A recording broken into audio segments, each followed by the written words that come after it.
Hey guys, what's up? It's Mike Martin, and I have another Orange amplifier demo for you. Today we're doing the Orange OR50, which is a 50-watt series amplifier, single channel, running with two EL34 valve tubes.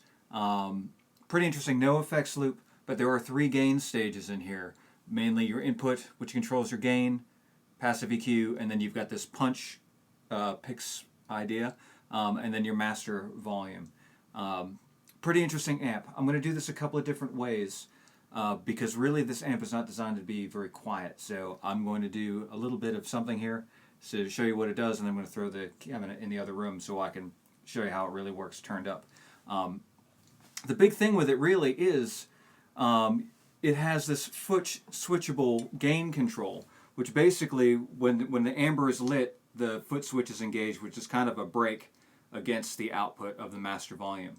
But when you turn it off, it's like a non-master. It just immediately goes to all the way turned up. All right, let's throw it in the other room.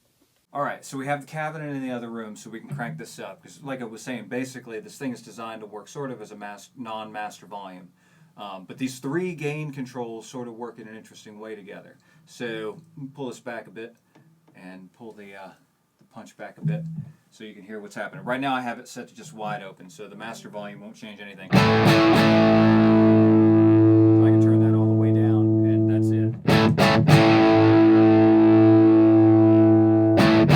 Just wide open. So here's where the foot switch comes in. If I leave it there and then hit the foot switch, it backs down. Now I have volume control again. No master. With master.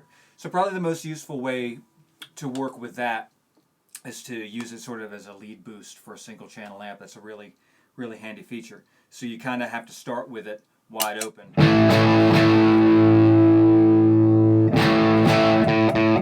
And then pull it back.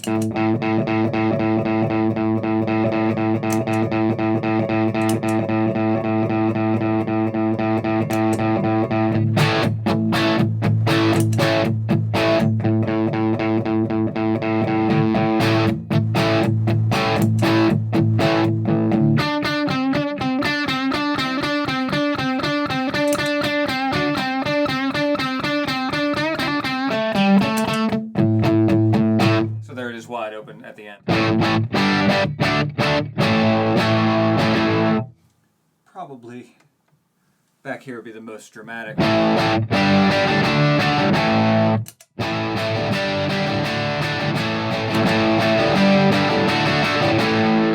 pull that up just a hair.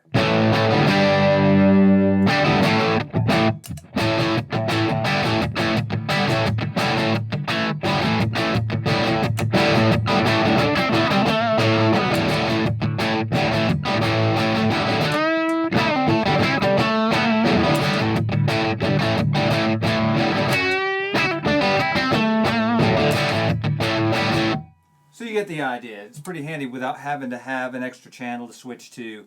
That's basically doing it all at the output stage of the amplifier to change it. So no dramatic clicking change or anything between two channels on an amp. So that's a pretty cool feature to have for a single channel amp. All right, now let's talk about a little bit. We'll leave it wide open for this. How the presence control kind of works here. I'm going to leave the gain right here about 12 o'clock because that's a nice meaty sound. The presence control, if you pull it all the way back, it gets real dark. Now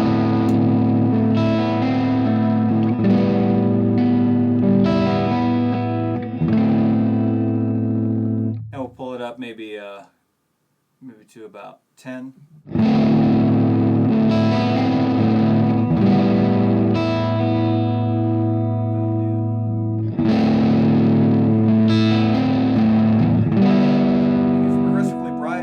Pushes the notes a little closer forward, and they've marked them white where it really starts to open up. So right before there, and then right at the white line, it gets much brighter, and then all the way jacked.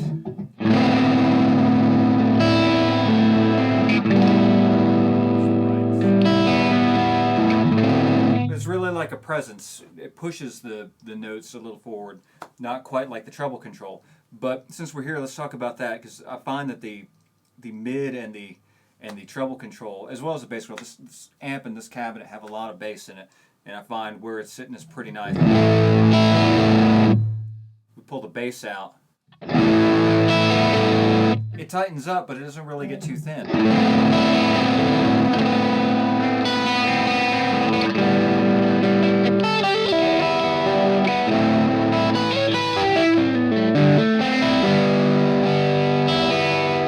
So that's pretty nice, that you've got really usable control even with the bass all the way out, and then if you put the bass all the way up,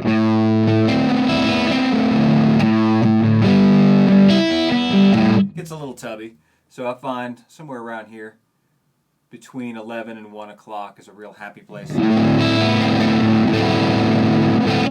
the mids are really nice. I've got it at 12 o'clock now. If you wanted to get a scoopy sound, it gets a little fizzy. Pull it all the way out.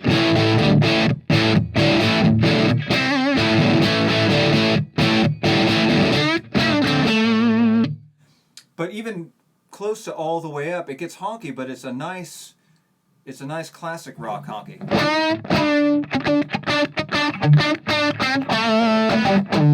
It's got that kind of.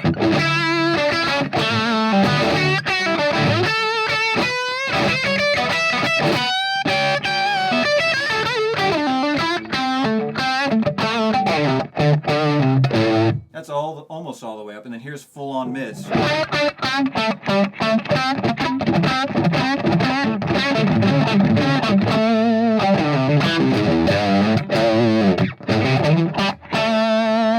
So it's got that really nice classic rock kind of melody sound, which is great. And even where I had it before, which is probably right about 12, 1 o'clock. Probably closer to a modern sound there for lead playing. Certainly not scooped, but you get the idea. And then the treble control, pulling it all the way back. It still has plenty of brightness because of that punch control. It can really help you tame some weird frequencies if you've got that.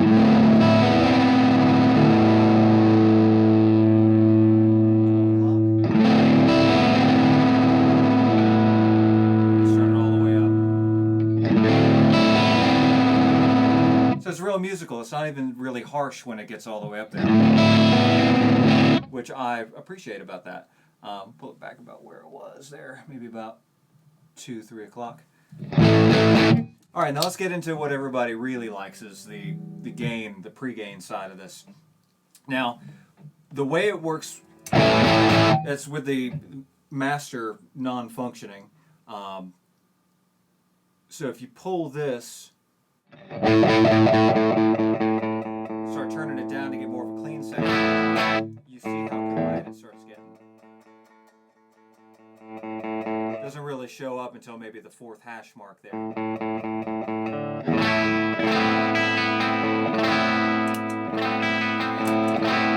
foot switch almost doesn't do too much for it the way I've got it set at the moment.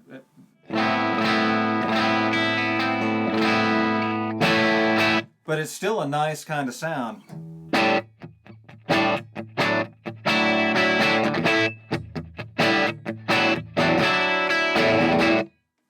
You get the idea. A little bit more hair. A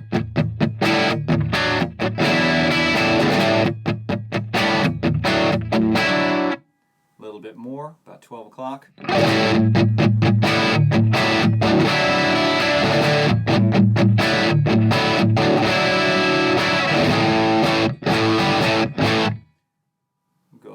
Let's go for 1 o'clock. And that's where it really starts to come alive, I think.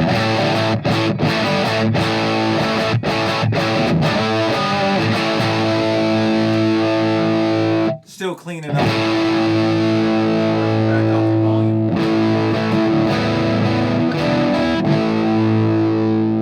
It's real responsive to that.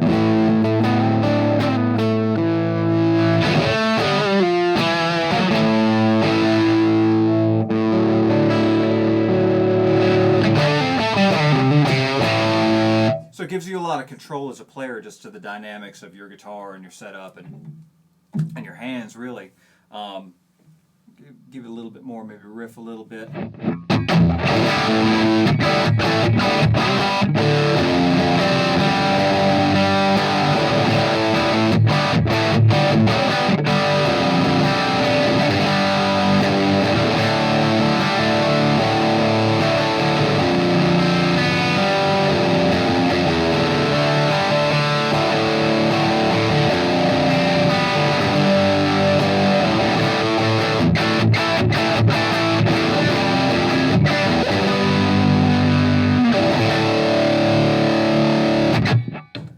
Real chunky, lots of low mids, real full in the low mid, low end range. You may possibly want to tighten it up with a tube screamer or something if you're doing a lot of palm muting. It's pretty tight though. Pretty tight though. Let's give it a little more gas and see what it does. Up right at about 3 o'clock.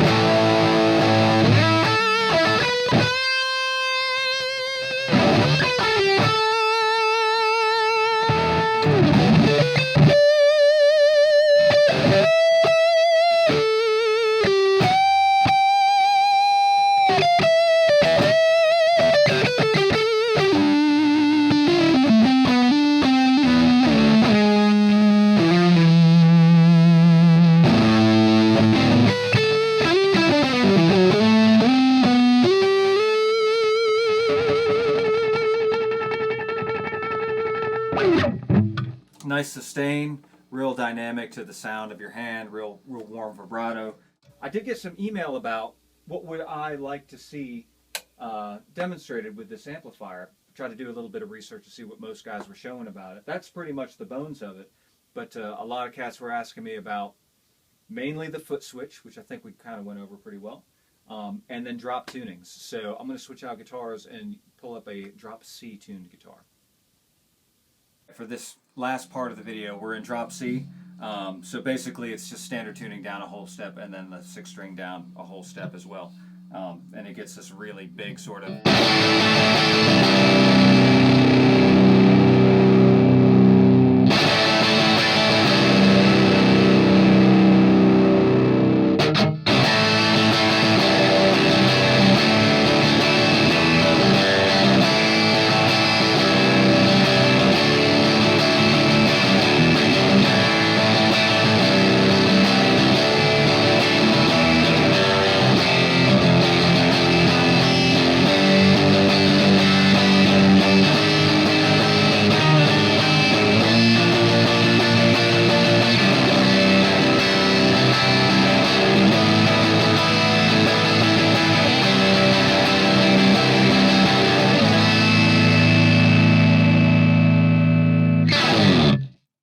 Really big, lots of low end on this amp. So, and I pulled the gain back again for that jangly kind of thing. But then for the guys who like to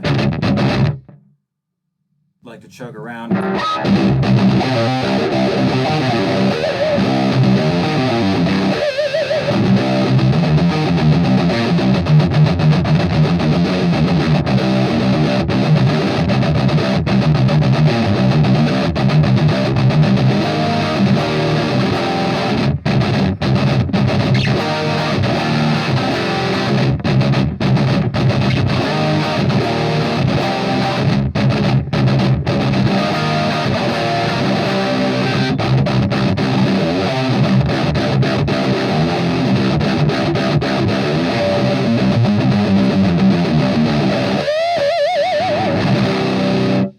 So you get pings and plenty tight. If you need it any tighter, I think with this amp, you know, a simple overdrive to just compress your guitar coming at the input stage just a little bit for that really tight kind of aggressive thing. But this amp is really, I think the original design was in the early 70s, maybe 72, 73. And this was one of the first British amps that kind of became a higher gain amp before anybody else was really making higher gain amplifiers. So this is kind of the beast that did it all. So it's not really expected to be a modern amp. It's modern for its time, and certainly has a lot of modern features to it, considering. But it's a pretty simple plug in and tear it up kind of amplifier. So anyway, I hope that it helps, and I hope that gives you some good information on what you can expect out of this particular line of amps. A little different from the OR15. Haven't had my hands on the OR100, but I expect it's very similar to this, except I believe that's a 2-channel. So anyway, hope you enjoyed it, and we'll see you on the next video. Take care. Hey there, just wanted to finish with a super quick addendum. This whole thing was recorded with this orange PPC412 compact cabinet. Basically, it's about 3 inches shorter and maybe about 3 inches not as wide as the traditional PPC412 cabinet.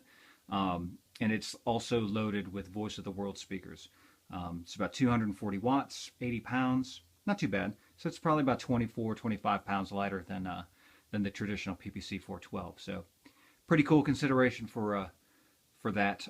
But it's just as deep as a regular 412. So I think that really adds to why it has so much dynamic bass response. So anyway, that was my fault for forgetting to mention it. So see you next time.